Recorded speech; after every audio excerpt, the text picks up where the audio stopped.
everybody. I know this is a new site, back on stage. It's been a few weeks. I don't even remember how long. I haven't been sick, been back and forth, in and out, but I'm back. My name's Eric.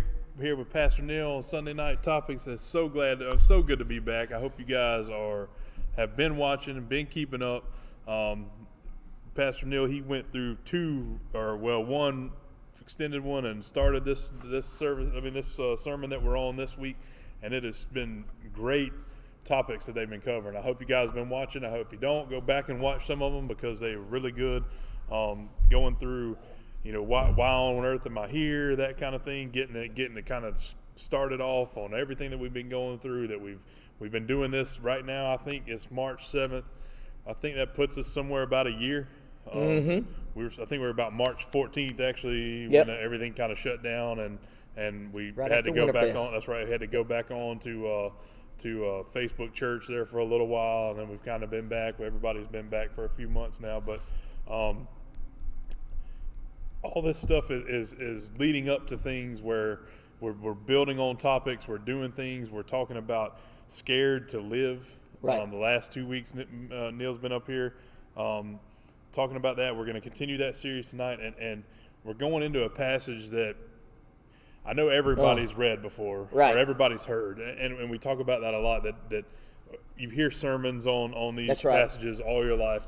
We hope we can provide some different insight tonight, but talking about the story of Job, and it's not really the whole story of Job that we're going through tonight, just some of the suffering that he does and how it makes him, and we're talking about what makes you angry or sad or disappointed, either personally or collectively as a youth group or globally as a country. Right now, COVID. That's right. Everything. Yeah. I mean, if you're not, I had that's one of the reasons I was out. So, we're not going to get into COVID we're not arguing about COVID, but I was very sick and glad to be here and I appreciate. I know Pastor Neil asked for prayer for a couple of times, so the people that prayed, I really appreciate that, and it really did help and everything. But what we're talking about is Job. Everybody knows Job went through the suffering, and everybody knows Job came out on the other side. But what are we? How does suffering make us scared to live? Yeah, I mean that's where we are tonight. Like if you go through suffering, there's two outcomes in my opinion. You either take that and you say, I'm putting that behind me, and I'm going to work harder to make sure that doesn't happen again. Right.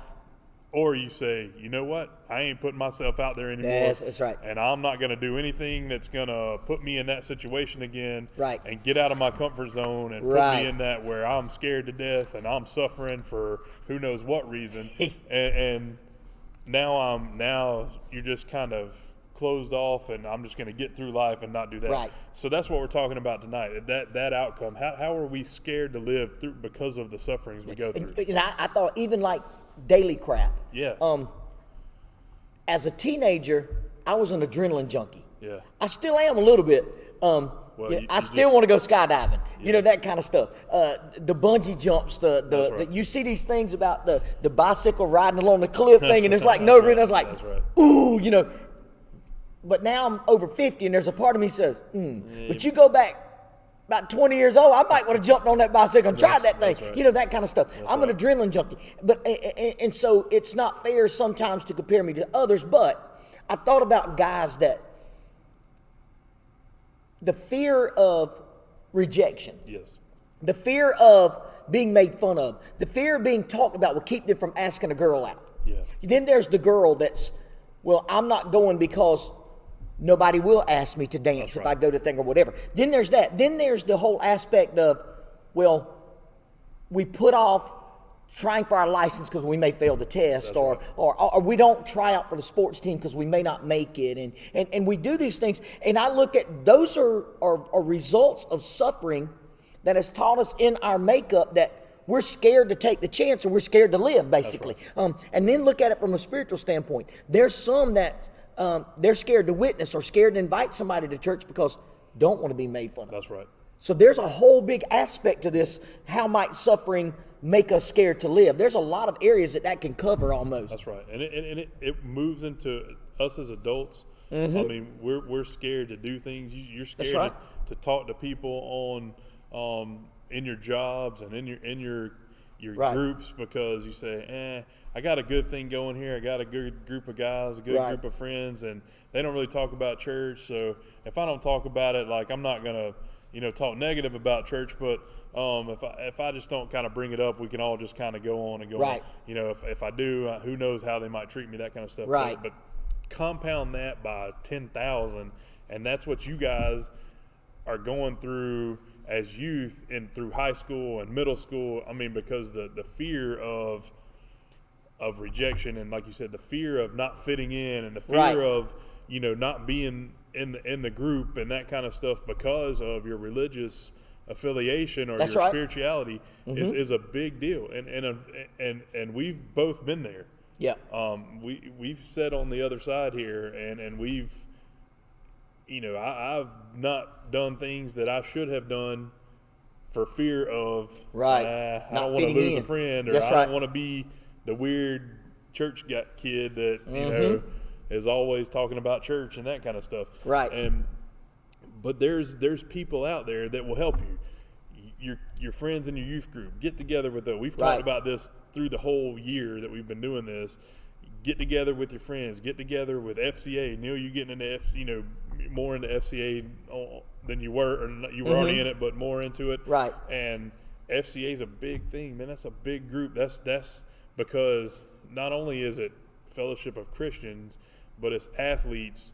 And let's be honest, sometimes the athletes always seem to be the cool kids. Not knocking anybody that's not an athlete, but you think, well, they kind of get the spotlight a little bit. So you get that kind of going, and then you get other groups in, and everybody gets together. But the suffering is not necessarily like in Joe when he's going through all his cattle's dying, and he's got the skin condition, and he's he's losing people around him are dying, and everything he has is gone, and that's physical and painful suffering. And sometimes it's not that. Sometimes it's emotional suffering, or like you said, being made fun of at school and that kind of stuff. But don't let that be something that makes you scared to live. And that's it's easier said than done. And it's we can sit here and talk about, all you got to do is go out there and put yourself out there, and that's all you got to do. Yeah, well, that's easier said than done. You know, but and like I said, it's not just to youth, and it's not. I mean, adults are in the same boat, and it's a tough market. But you can't. I'll let you read through some of these, because you went back and checked through some of these. I sure did. I fact checked some of these, because I thought some of these stories right here are wild. And basically a lot tonight is talking about injustice. And when we think of the word injustice, it's not necessarily things even in the world. It could be small things within a youth group. That's right. Or within the church. And so they just found some things that were things that had happened that when you look at them from an outside perspective that almost make you angry. Yeah, that's right. And we were talking about this earlier about there's a lot of times you read stories about things that happen is from like 1940s. Now, I was born in the 60s, but so many kids you say in 1960, they're like, oh my God, that was ancient, that kind of stuff. That ain't even the same thing. That ain't got nothing to do with it, that kind of thing. But in early January of 2019, 2 men and 9 teenage boys were rescued from bonded labor slavery at an urban factory near Chennai, India. I thought, slavery today? Yeah. Still going on. Now, this was one that made me angry. This is the one that kind of fired me up a little bit.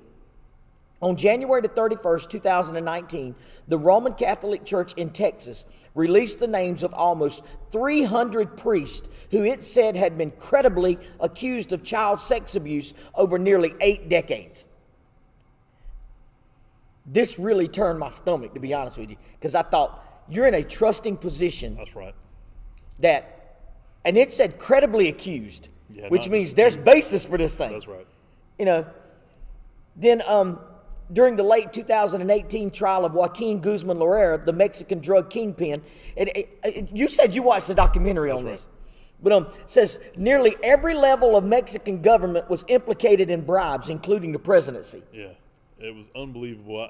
I'm a weird. I don't watch a lot of series, TV shows. I watch a lot of documentaries and stuff like that. Don't ask me; it's boring, I know, but you do learn a lot of crazy stuff. And the amount of corruption and suffering and injustice that these cartels, the El Chapo and Pablo Escobar and those guys, that they put these people through, it was just unbelievable. And the amount of bribes and stuff that they did was it was crazy to even think that they could in 2018 that could go on. I mean, that's something that you think about. That's like, right.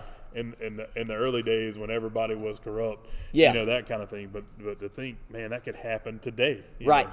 Right. And and then you look at all the money they had, and you sit back as someone who's, I'm working my rear end off, and they got this kind, that kind of stuff. Right. And you look at that, and that's an injustice kind of thing. So there's these three stories are completely three different injustices that we see and we deal with. But it just goes to show you, it doesn't matter about the nation, doesn't matter about your political party. You can be Republican, Democrat, Independent, whatever. Your gender, forms of identity. We experience suffering. Everybody does. Nobody is exempt. From clergy all the way down to the layperson, to police officers, you look at the injustice. People are labeled off of who they're with. And you look and say, oh, police are corrupt. No, they're not. I know some very good ones. Some of them are. Maybe. Here, you just seen, there's some priests that were, but not all priests. Not all, that's right. So you look at the injustice in that, but you also look at the suffering that is caused from some of these. It can keep you from living life in the full of what's there for you because of, I read stories like this and I'm saying, see, I'm not doing that. I'm not putting myself out. We become introverts to ourselves and our house and just our few. The sad thing is a lot of churches do that too. Yeah. We got our church. We're good. That's right. We don't want any more. Nobody knew, that kind of thing. That's right. And that's not the way the body of Christ works. And a lot of times we become bitter, angry, resentful, hateful, just outright grumpy people because of past sufferings and experiences. And sometimes that flows into other people. Yeah.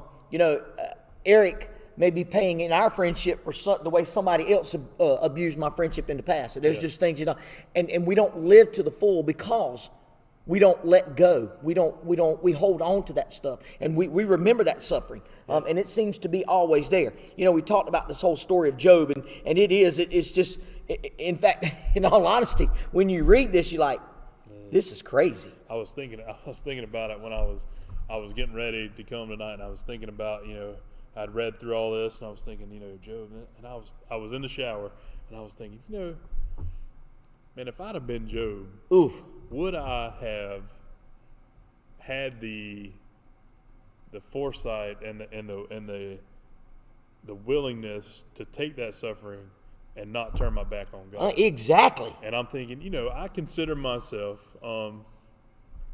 I don't know how you grade yourself as a Christian, but I consider myself a pretty decent Christian person. I mean, I try to do good, and I'm not saying I do great all the time, and I definitely fail every day, and probably, I know multiple times a day, but I'm just sitting there thinking, I've gone through suffering. I've lost people that are close to me. You've lost, this. After we've even started this, you lost your mom, that kind of thing. And you go through that and you think, man, that's terrible. But then I was sitting there and I was thinking about, like, I was talking in my head, I was thinking like the last year of the sufferings we've had to go through just as a community and as a nation. And we've had, like you said, police officers killed. We've had, this kind of stuff going on. Our churches got shut down for a while, and all the stuff we had to go through. And I was thinking, man, just how can you talk about that kind of stuff tonight? And then I was thinking about Job, and I was going, there's no way I go through that. I mean, I'm hoping that, yes, anything you throw at me, I'm gonna continue to praise God, and man, you're not gonna slow me down. But in reality, there's no way I'm going through all this without some kind of going, you know what, man, forget this, because all he had to do was turn his back on God. That's exactly right. And you wonder if it all would have been worked. That's right. And so anyway, it ended up working out, obviously, but I mean, it's like, It's crazy to think that could I have gone through that? And that translates back to the stuff we're going through today with the same stuff, with kids not being in school. Right. You're not giving, it's hard on kids. It's hard on, you guys right. going 2 days a week now. And I think some of the elementary schools are getting ready to go back. And hopefully it translates into everybody kind of going back so you can get back into kind of some kind of normalcy. Yeah. But we've got to look at it like, you know what? I'm going through all this. But in the end, just like when we kind of first started, we talked about Revelation, and we kept saying, in the end, we win. Right. And in the end, Job won through all this suffering. But in the end, we continue to win. But you just have to persevere through that suffering enough, and just going back to that, it's easier said than done. That's right. But we're here to tell you that it can be done. That kind of thing. So. I mean, you even says here, I cursed the day I was born. Yeah. He starts off this. We're in Job chapter 3 tonight, is where our text is from. Job chapter 3, verses 1 through 26. Not going to read all these because, to be honest with you, it make you depressed. Dang, I mean, when you start reading out the whole passage 1 through 26 is basically about, I hate the day I was born. Yeah. And then you're all the way down into verse 16. Yeah. He's talking about, why couldn't I have been stillborn? Yeah. I mean, he says, why couldn't I be a stillborn child, like an infant that never saw the light of day? Yeah, he's still grumbling and complaining. Yeah. He's talking about being hidden in the ground, and no longer can I hear the voices of the captives, and it's like, but why is light given to those in misery, and the life is bitter to the soul, to those who long for the death. That's and you think about that, and I mean, there's people. And I know people that have that you think are, man, people got it all together. Yeah, and that's right. Inside, they're longing for the death. Right. They're thinking, man, I wish I would have never been born. Right. And that's Job was going through on the outside. His friends were telling him, dude, just give it up. Right. That kind of thing. And some people struggle with it on the inside, and it may not be they may not be losing all their money, and they may not be losing their family, but they're struggling with it. They're suffering on the inside, and they're thinking, man, why was I even born? I wish I wasn't even born. Right. And I don't know how it's hard to get through to people like that, and it's hard to see who it is and who it's not and that kind of stuff, but just know that the suffering is there. Everything happens for a reason, and that's a cliche cop-out answer that, everything happens for a reason. Everything happens for a reason. Don't worry about it. Everything happens for a reason. But everything does happen for a reason. There's things that I've gone through in my life that I've suffered through, that I struggled through, and now that I'm on the other side, I sit back and I think, I wouldn't be where I was today had I not gone through that. Right. That's right. And whether or not in the moment it's hard to see. But sometimes looking back, and the older I get, the more nostalgic you get, and you look back on things and you say, man, had I not gone through that, had I not gone through all that stuff with Tucker, absolutely, I don't think I would be the father I am today. Right. Had I not, not gone through all that suffering, we wouldn't have the relationship we have today. Right. Me and Tucker. And so it's like, that's good. It's tough to, in the moment, I'm sitting there thinking, Lord, why are we continuing to fight this and continuing to go through this after everything that's happened, and why are we continuing to do this? And now we're on the other side of it, and it's been a couple of years, and we're looking back, and I'm thinking, that's why we have a great relationship.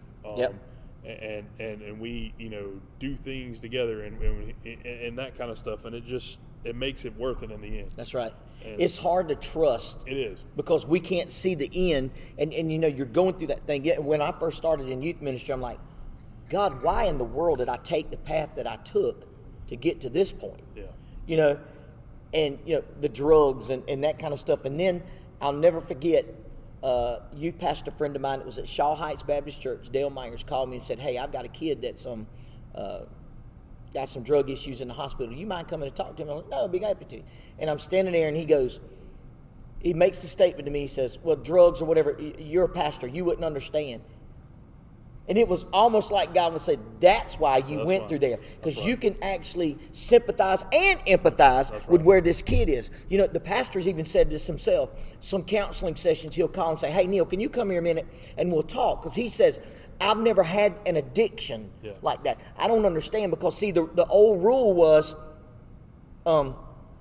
just quit. That's right. You know, I mean, I chewed tobacco for 26 years. The thing is, just quit. Just quit. Just quit. You don't just quit. It is an addiction. That's right. And, you know, and so the pastor goes, he doesn't understand addictions. So there's some of that I'm like, God, why didn't you save me from all of that? But I think it's because I'm a little bit more sympathetic. That's right. You know, and I've said this time and time and time again.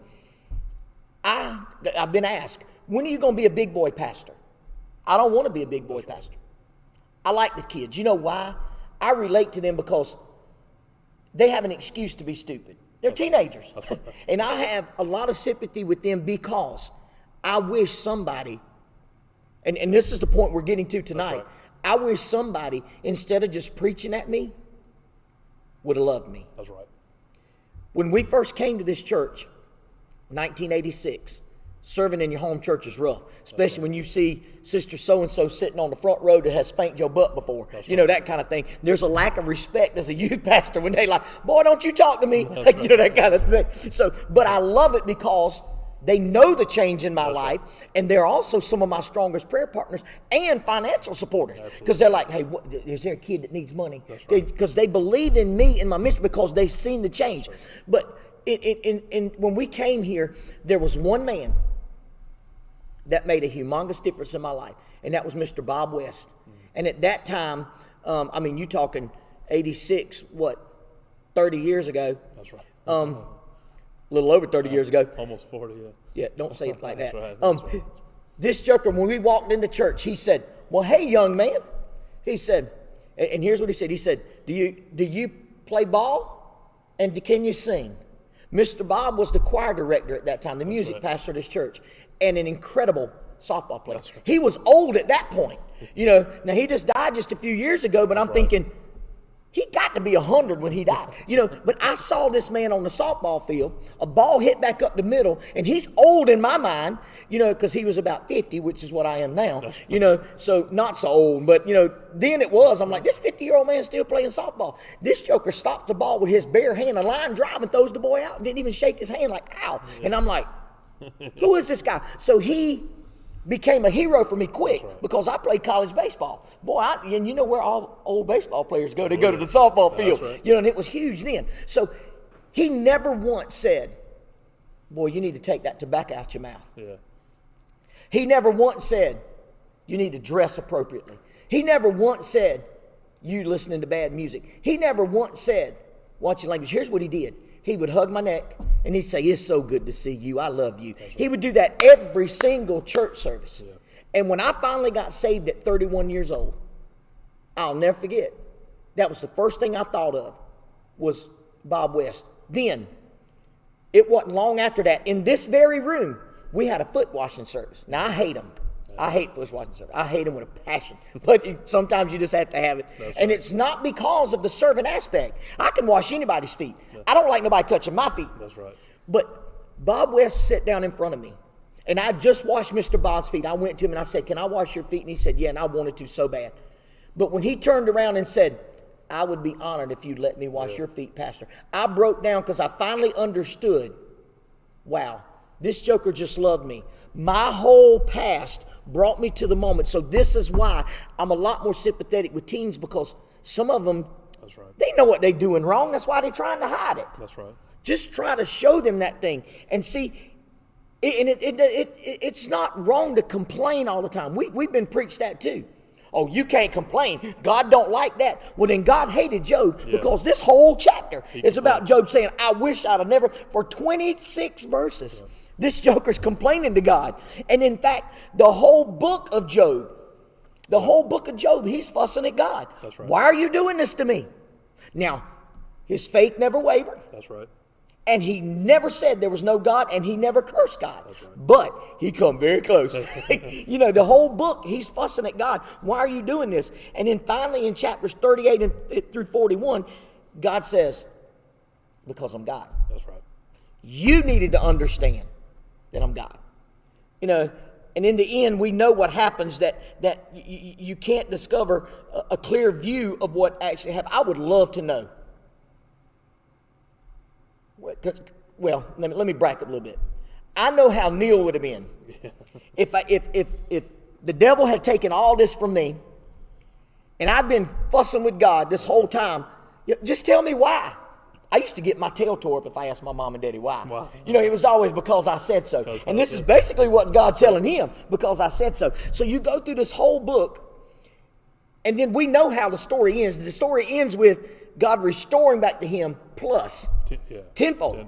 Everything tenfold. So now I thought, is that a blessing? Because I know how my children are. So if I had 2 children, I had 20 children. Oof. You know? You see what I'm saying? Whoa, that ain't no blessing. Anyway, but I mean, you know, he had the money tenfold. And so you see what I said. So if I would have been Job, the first thing I would have done, I'd have called them friends that were trying to tell me to curse God. That's right. Y'all come in. Let me show you what happened. Right. See this? You ain't getting none of it. You know what I'm saying? It's that thing, but it's not there. The suffering. Job was not scared to live because of the suffering. That's right. The suffering was there, but Job also realized, okay, God's trying to do something. I'll be honest with you. I firmly believe I don't have that faith. Yep. And I know that may be embarrassing, and some of y'all might say, but you a pastor. I'm being honest with you too. That's right. I don't know that I have that faith. I'd have been, you know what? Bump you, because I'll never ever forget this day as long as I live. When I first found out, I had left the recreation department as assistant athletic director, going to work for a church for a portion of the salary. Yeah. Left a job that was tailor made for me. Yeah. Sports and kids. I mean, baseball, basketball, football, soccer, all of it. I loved it. I mean, I'd work 20 hours a day. That's right. Loved it. And I was on salary, so it wasn't hourly. So that was all bonus stuff. Loved it. But I stopped that and went to work for a church.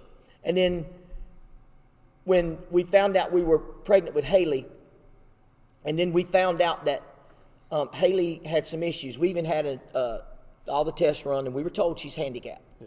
So I basically had an argument with God. The first argument went something like this. And I'm just going to be as real tonight as I can be. Right. My first argument with God was like this: you know what? Screw you.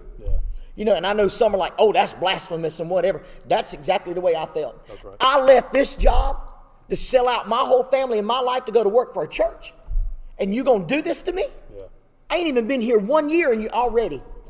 Are you kidding me? So I know I wouldn't have had the faith of Job, because I didn't even make it through one little trial. Job made it through everything. Right. But I remember sitting in my office and Regina Owens calling me and saying, where are you at? And I said, I'm at the church. She said, are you in your office? I said, yes. She said, don't you move. I'm on my way. She come flying into that office. Julie was there. She come in there with the anointing oil, and she anointing Julie and praying over everything. And that's why I dated godparents for my baby. Right. And not only did I believe with all of my heart, because, we even had an amnio done, which is supposed to be the Bible of it, yeah. And, God, if she's going to be handicapped, I want a Down syndrome kid. I want that loving touch. We got it. I prepared myself. I believe God healed Haley in Julie's womb because of Regina's prayers. Absolutely. But my whole thought was, I remember that day sitting in my office at the old church, and I'm thinking, when I was reading this, I'm thinking, this joker lost everything. Money, house, family. I mean, he had absolutely nothing. The only thing he gained was skin disease, boils. I mean, it's like blisters all over his body all the time. And I'm thinking, yet here he is. He's complaining, but he never, ever once cursed God. But here I am, one little incident with Haley, and I'm like, you know what? Screw you. Yeah. That kind of thing. So I'll be honest with you, I don't have that faith. And this whole book, he's complaining. Not about complaining. It's about, okay, got that out of my system. You're still God. I'm still going to trust you. Right. And I'll be honest, I'm ashamed to admit, I did not at that moment. Had it not been for Regina, Nana Gina, hearing from the Spirit, and while she was at work, and come flying up in that office. I mean, she come in ready to pray, that kind of thing. And you look at that suffering, and I think it's what let me know God is a healer. It's what let me know God is sovereign. And this is a lot of what Job's lesson was. And God's basically kind of telling him that, Job, I'm doing this because they've got to see that I'm God. That's right. And I don't want to put words in your mouth, but no. I know your spirit.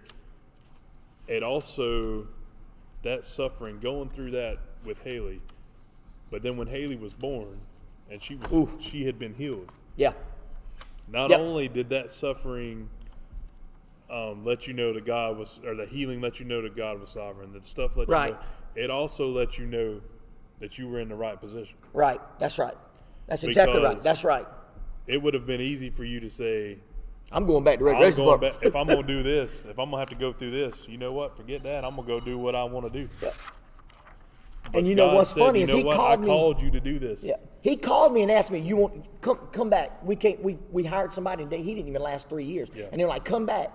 Yeah. You ain't gonna lie. And so, that's how you get through suffering. Right. And you get through something that happens bad, and you know that you're in the right spot. Right. Because when you come out on the other end, and it wasn't a financial blessing. Right. And it wasn't you didn't get tenfold of everything you had. Sure did. But I say that, but then again, it puts you in this position, and your reward of tenfold for doing this ministry for all these years has been the people that you've come through this youth group. Right. You talk about it all the time. You see kids that come through that go on to do something. Now, it's that's God speaking through you to do that. But that's also you being willing to speak through, to speak what God is telling you to speak to these kids that put them in that position. So that has a lot to do with you. There's people like Regina. I mean, unbelievable. I just hope I get to walk by Regina's mansion in heaven at some point. You know that's what right. I'm saying? And because I know I'm gonna be on the other end. Yeah. I ain't gonna be on Regina Street either. I'm gonna be way down the other end. But the things that people like that do, and don't get it wrong, Regina's been through suffering in her life. Right. And that's exactly where that's how she is where she is today. Right. And so you see these people, and you see people like that, and you say, man, God has blessed those people so much, and he's given them so much power, and the prayers and the words and the things to say, like, man, that I wish God would do that for me. He's doing it in the suffering. Mm-hmm. Because that's where you get to where you can't, anything you do, if you play sports, there's very few people that are the best in their sport. Right. Because even at young ages, that are the best in their sport just naturally. Absolutely. They don't do any work. Right. Now some of them have natural and they peak at 13. Natural, right. Speed, and you can't teach speed. That's you right. Can't teach size. They may have the natural size and the natural speed. But I've seen kids, you've seen hundreds of kids, I've seen kids that were at programs that you look at him and you go, "Ooh, man, that kid I bet he's good." And he gets out there and plays. Man, that kid was terrible. And then I've seen those same kids either work at that program they're at or go to another program that made them work. Right. And then all of a sudden, that's exactly right. They are as good as they said they were. Because what did they do? They put in the work. That's right. And the work can be translated into suffering. That's exactly right. If you want to put it into a spiritual context. If you want to be the best at your job, if you want to be the best at your sport, if you want to be the best at your playing an instrument, or we see these kids that come through this. The Williams girl, Annie Beth, she plays all kinds of instruments. She does all kinds of dancing and all that stuff. Yep. But you know what she does? She didn't just come up here one day with her cello and sit there and say, "You know what? I think I can play that," and then start playing. That's right. No, she put in the time. She put in the work. She put in the effort. She went through the suffering of being bad at it. Absolutely. To be good at it. Yep. And so there's things in life where no matter what you go through, I mean, and it may not be the loss of someone, or it may not be the sickness or the skin diseases and stuff like Joe went through. It may be something simple, and it may just be, man, I had to leave my friend group to be better at what I was doing. Right. That's your suffering. It's as easy. Sometimes it's as easy as your day to day. We talked about it again. It's just day to day suffering. There's day to day things that you suffer through, that you go through, that you do, that comes out on the other end, and then you say, man, I'm glad I put that effort in. Right. And so that's kind of where we are with this Scared to Live series. The first two series, it's same things. Are you scared to live? And I'll be honest with you, times I am scared to live. I am too. Not to live like get up and breathe. I'm not scared to live like that, but I'm scared to live outside. Experience the fullness. I'm scared to live outside of my comfort zone. That's right.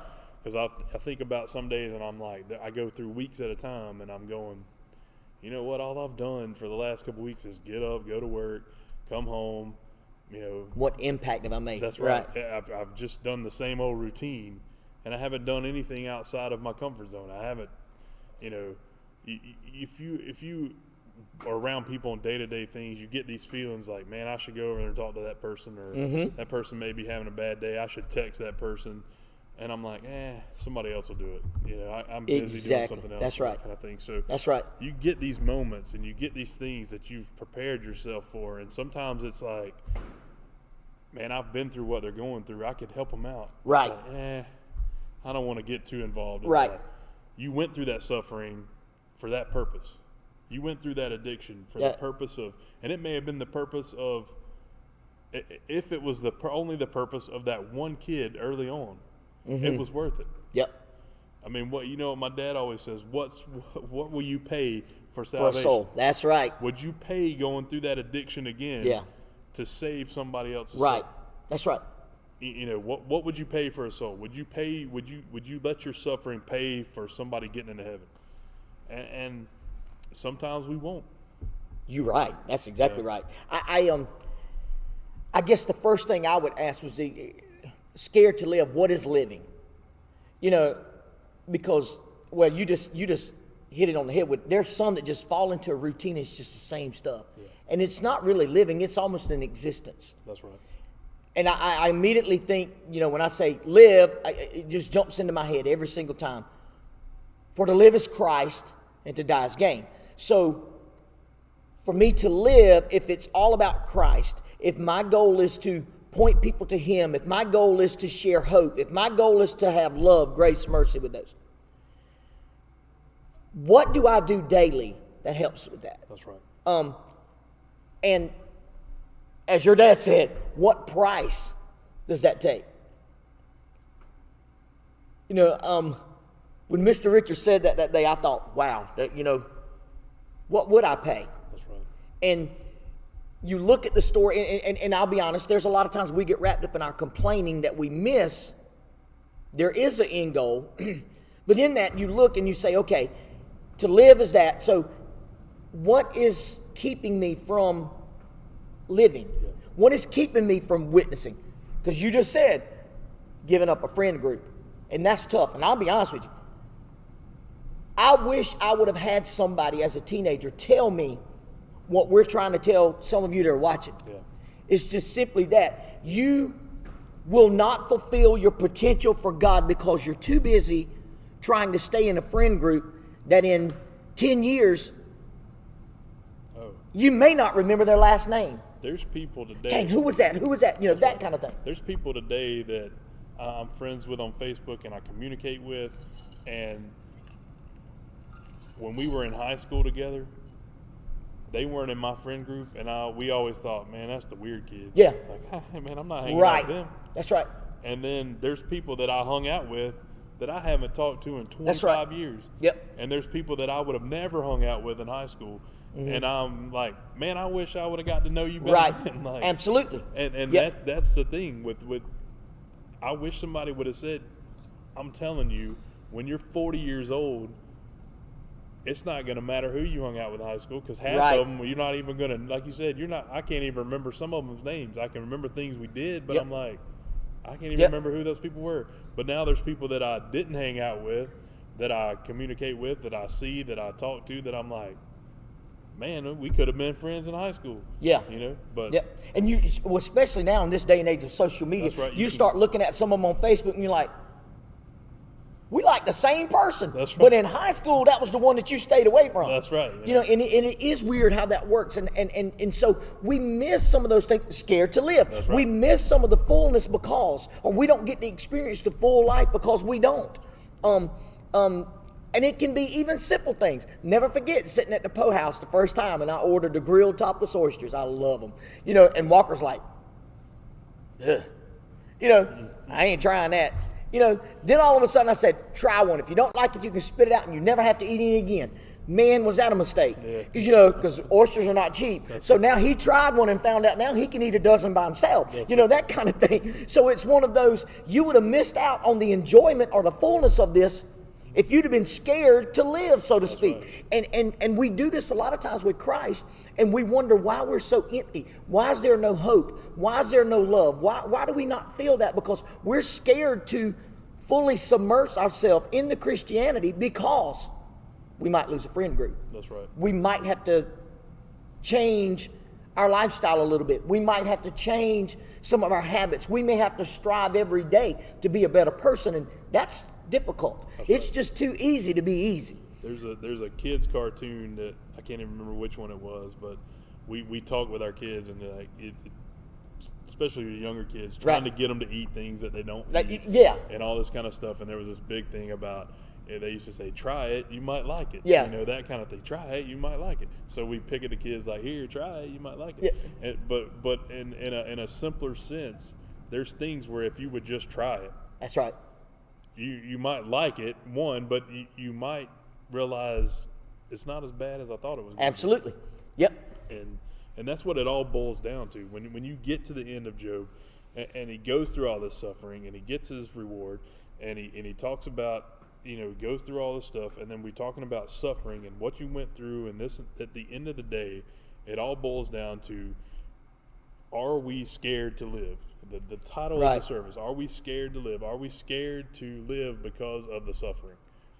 And yes.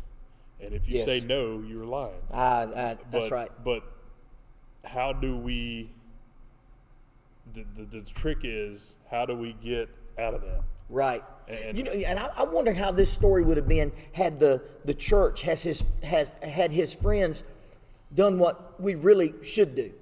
Would there have been less complaining had they say, come on, Job, you got this. You remember not long ago we talked about the running the race. That's right. And you talked about, oh, good Lord, his name went right. Yeah, his name went right out of me. All I could see was Pearson.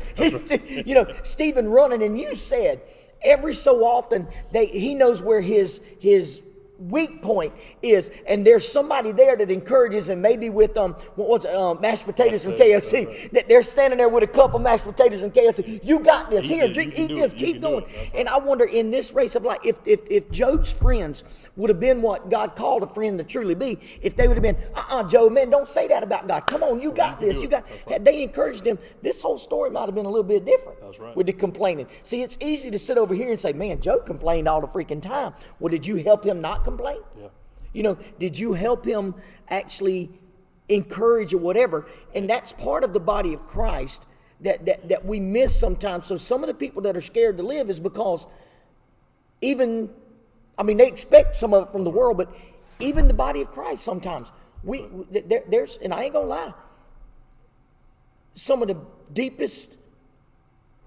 toughest hurts you'll get is gonna come from church folk. And I'll tell you that I thought about that when we were going through the story, and you said it would have been different with church people. Why didn't they do it? And why didn't they? But you know what? They didn't because they were scared it would happen to them. And that's what I think. Because sometimes you're like, I'm not getting involved in that person's situation because I don't want to be in that. That's right. I don't want to be in that. I don't want them dragging me into it. Don't suck me in that drama. That's right. I'm not when you could be the person that could make it easy. Right. But you're like, nope, I ain't getting involved in that. And I think that's the way these friends thought. Like, I'm not getting involved. I don't want to be next on the list that loses all my family and loses all that. So don't be scared to step in. Don't be scared to do something different. And that's hard to say from that's hard for me to do from somebody that I like a routine. I like to do the same thing every day. I like to eat at the same places. I like to get up at the same time.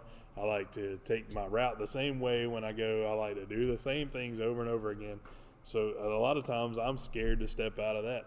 But even spiritually, when you bring it back to church, like you said, church people, how can and it's kind of been a common theme through all this years worth of doing this is how can we as church people encourage other church people? Absolutely. And it comes down to stepping out and loving on people. Right. And that's what the basics that's are. Right. Stepping out of your comfort zone, yep. stepping out of your suffering and loving on somebody. Right. And sometimes that's hard to do. Yep. And then the busyness of life, we'll think about something and then, I got to do that. And then 3 weeks have passed. Oh, I was definitely convicted the other day. I rode by the church and I need to tell Al this, and maybe if he sees this, whatever. But I rode by the church and I saw his car there, and I said, you know what? I need to text him, like, hey, man, hope you're doing all right, whatever. Right.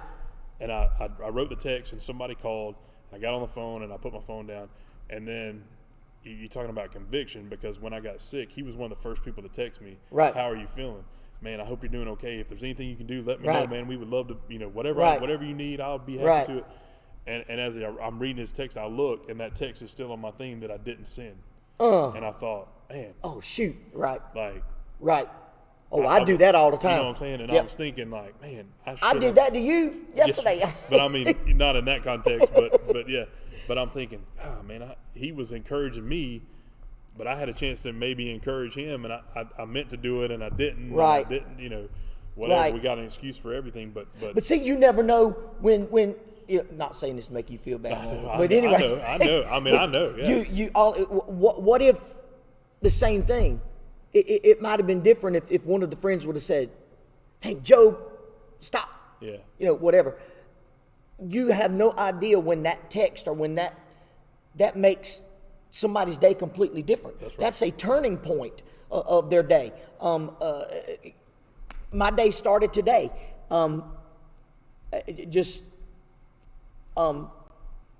Friend of mine, hey, coming to church this morning, but then started crying when I realized your mom wouldn't be there for me to sit with. Yeah. Love you, kid. Just thinking about your mom today. Just that kind of thing. I'm like, dude, this made my day, man. That's right. That kind of thing, because you wonder if they're there. Do we make a difference? You have no idea. That's right. And I think that we get wrapped up sometimes in our own suffering, that we do miss that there are people who's got it a lot worse than we do. Absolutely. I mean, like I said, I didn't make it through one thing with Haley. Here's Job, got all this stuff. So there's sometimes that I'm thinking, wow, especially when this gets me, when you know what's going on in kids' lives. Yeah. Last Wednesday night, I'm standing up here at the front, just got through with the church service. And I ain't gonna lie, there's times I'm done and I'm like, that sucked. That was terrible. That sucked. And I felt like Wednesday night, that sucked. In fact, I'm like, y'all should have all stayed home. I did y'all a grave disservice by making y'all come to church to listen to this for 25 minutes. It was awful. Jimmy said 25 minutes. 55 minutes. But anyway, I was standing right there, and this young man approaches me and he says, hey, I just want you to know that was directly to me. I'm like, wow, okay.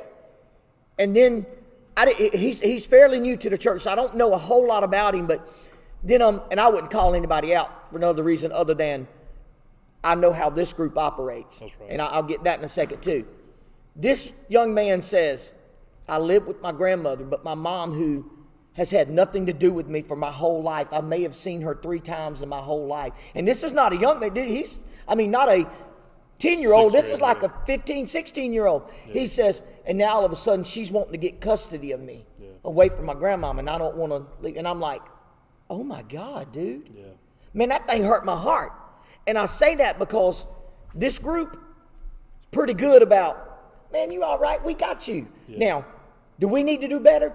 Absolutely. You dang right we need to do better.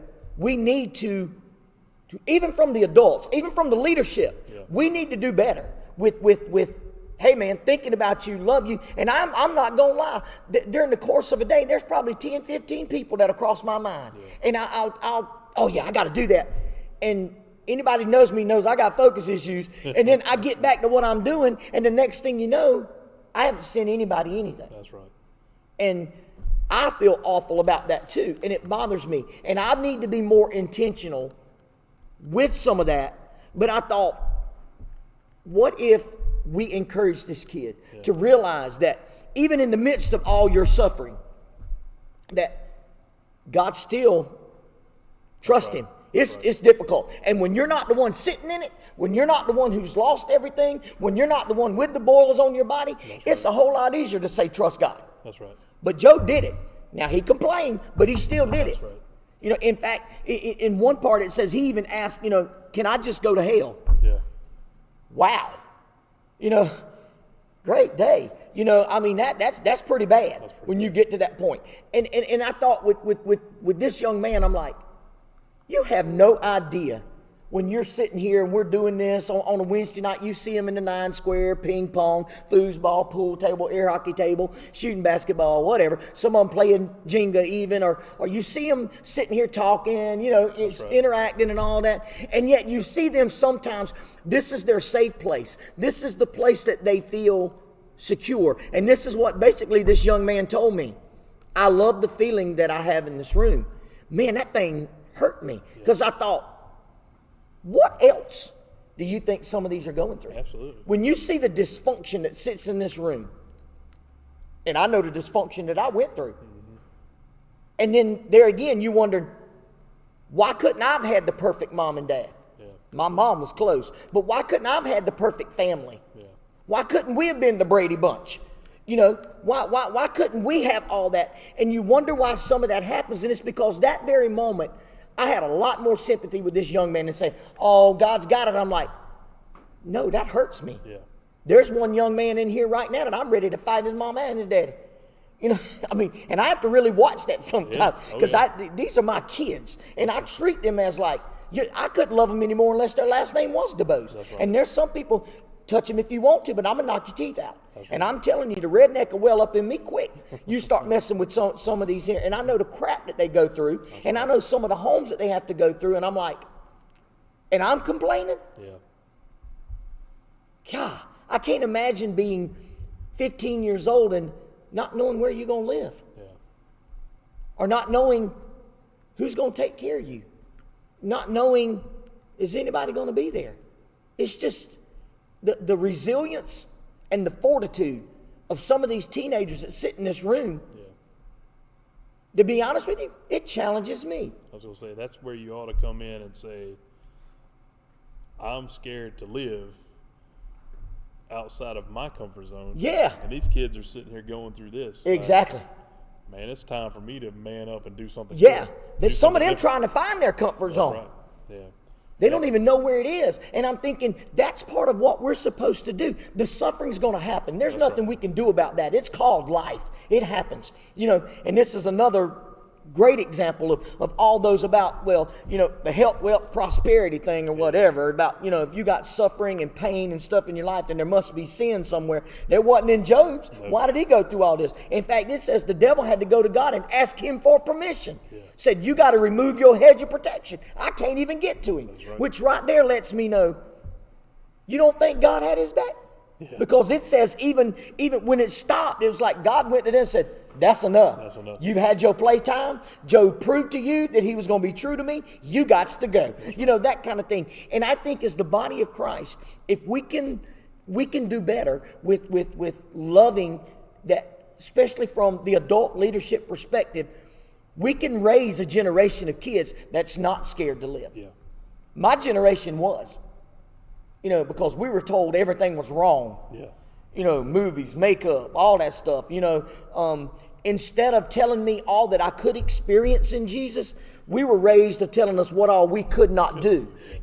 And I think this is the turning point, because I'm going to tell you, these kids these days, in fact, I'm going to just use Walker because that's my blood.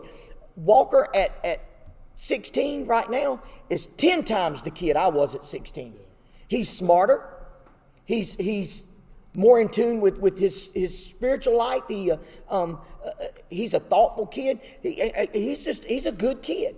And my job with him is just basically not to tell him everything he can't do, but to show him that there's love that God has. There's forgiveness.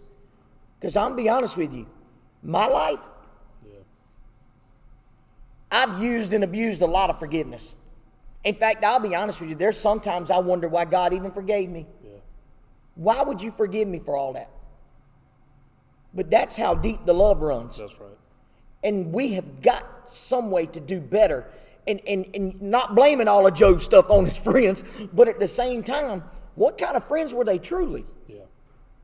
Because Job's even telling them, I'm not doing that. Very adamant about his relationship with Christ. Nurture that. That's right. Nurture that. And I think that's what we got to do, to tell kids it's normal to have suffering. It's going to be there. The dysfunction has become the norm. Yeah. That's normal. But what we're not going to allow to happen is for you to curse God and die. You've got to understand there will be an end to this. This too shall pass. It always does. It always does. And I think as the body of Christ, that is one of our goals. We look for discipleship programs. Let's just teach them how to love. Yeah. How to love. And how do we do that? Not by telling them, but by showing them. By sending the message. By not being scared to live. And absolutely. I mean, and that's what we said. When we started all this stuff, we're going to bring it back into why are we scared to live? Why are we scared to live? And we went through 100 different reasons of why we don't want to do this and why we don't want to step out our comfort zone. But at the end of the day, the body of Christ should be able to form together to grow the kingdom. And that's the ultimate goal of the church. The church is not to make however many programs we can get, however many people we can get through the door, how many numbers we can do this, and how many people we can have in this group. And now whatever they're calling things now, it used to be Sunday school, then it used to be small groups, now it's life groups, and it's all the same thing. It's all the same. I don't even know what the term is nowadays. But try to get this. We have the most life groups in Sumter County. We have the this, we have the that. No, the goal of the church is to grow the kingdom. That's right. To do that, you have to come together as a body of Christ, and you have to love on people. Yep. I've seen it firsthand. I grew up in a church. When I first started in our youth group, we had 25 kids. We were kind of going through some transition of youth pastors at that time, and they brought in a youth pastor who made a huge impact on my life. Jeff Lovingood. He's written books about how to be youth pastors. Done all kinds of stuff. But the thing he did is he went to ball games. He went to schools. That's when they would let you go into schools and that kind of stuff. He ate lunch every day at a different school with kids. Kids he didn't know, kids he had no idea. He was never scared to live. Can I go back through the couple hundred sermons that he ever preached and tell you some deep theological thing that he instilled in my life that I am now a better Christian for? No, I have no idea. Now, was he a bad preacher? No, he's an associate pastor at the church still now that I grew up in, and he's still preaching and he's still doing things. But he grew our youth group from 25 to 350 on a Wednesday night, not because he was up there preaching some crazy theological sermon that everybody know. He loved on kids, and he loved on people. And now he's doing it he's older now, but he's doing it in a pastoral role. You'll never find. I mean, I can go back to church today that I grew up in, and I haven't seen him in 15 years, and he knows everything about me, what I'm doing, what I've been, what we went through, what we did. And if I picked up the phone and called him now, he would. I can't do anything. I mean, I can do anything for you, but I can love on you. That kind of thing. And I see that in you. I see that in the ball games you go to with us, Man, if I need anything in the world, I can pick up the phone. I can call Neil DeBose. He's right there for me. Anything I'm going through, that kind of stuff is not. That's not natural. That the people, especially nowadays, it's easier to look out for me. The right. churches, not churches, That's even right. churches, even outside of churches, everybody wants to look out for themselves. You said it earlier. I got my church here. We got Bethesda. We don't, forget everybody else down the street. We just want to make sure we take care of the people of Bethesda. Bethesda's not like that. I'm just using it as a church example, but. If you can get out of your comfort zone, if you can not be scared to live, you can make an impact. That's right. On somebody's life. Yep. And that's what it all boils down to. You have to make an impact on somebody's life, and you have to love on them, and you have to use that to grow the kingdom. There's very few sermons that I can tell you that I've ever heard that I can remember the theological thought of. Right. But there's very few people that have loved on me you don't. That's that right. I don't remember. That's right. That I don't love to this day. Yep. And so there's the difference. Yep. That's it's right. easy to get up and preach a sermon. It's easy to get. I don't want to say easy, but it's easy for me and you to get up here and sit here and say, all right, this is point A, point B, point C, point D. That's right. This is what you got to do. These are the things you got to do. But at the end of the day, nobody's going to remember any of that. Mm-mm. But they're going to remember Neil DeBose loving on them when nobody else loved on them. They're going to remember us as me and Jimmy and all the other youth workers that are in here. They're going to remember that time, man, when I was going through something and I sat in there and I didn't want to be there, but they came up and said, man, if everything's not going good, let me know. I'll be happy to do anything I can for you. When nobody else would, that one person did. And that's the kind of stuff that people remember. And that's what not being scared to live is. That's right. Because, that's right. Here we are in this generation where we've got so much stuff going on, mm-hmm. and we've got so many outside influences. And, anxiety. Yeah. The rampant outbreak of anxiety in people. Yeah. I think a lot of it is cultivated because there's so much pressure that's put on kids now. Yeah. For everything. Yeah. And I think some of that, we have made a life for them scared to live because of that. And I think instead of encouraging them to try new things, instead of encouraging them to fulfill their potential, we've placed unwanted pressure on things that don't amount to a whole lot. That's right.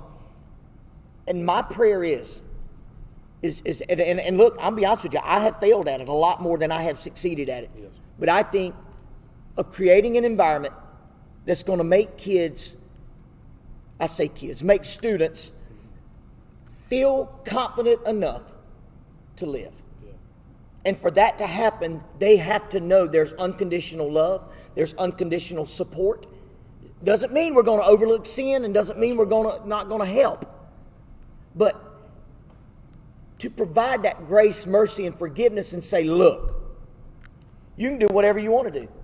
What's amazing is that Babe Ruth led the league in home runs every year. He also led the league in strikeouts. Yep. We don't nobody talk about that. That's so he had more failures than he had successes. That's right. But the thing is, he wasn't scared to swing the bat. That's right. And that kind of thing. And I think we miss it sometimes spiritually.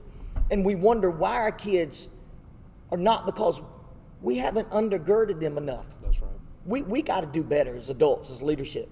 I've got to do better. I'll just say it like that. Of making these kids realize. There was a TikTok that went viral. There's a little kid sitting on a couch, and sweet little kid he's telling his mom, he said, well, I think you should go to the job interview. You can do anything you want to do. Yeah. You just have to believe in yourself. And I'm thinking, are you kidding me?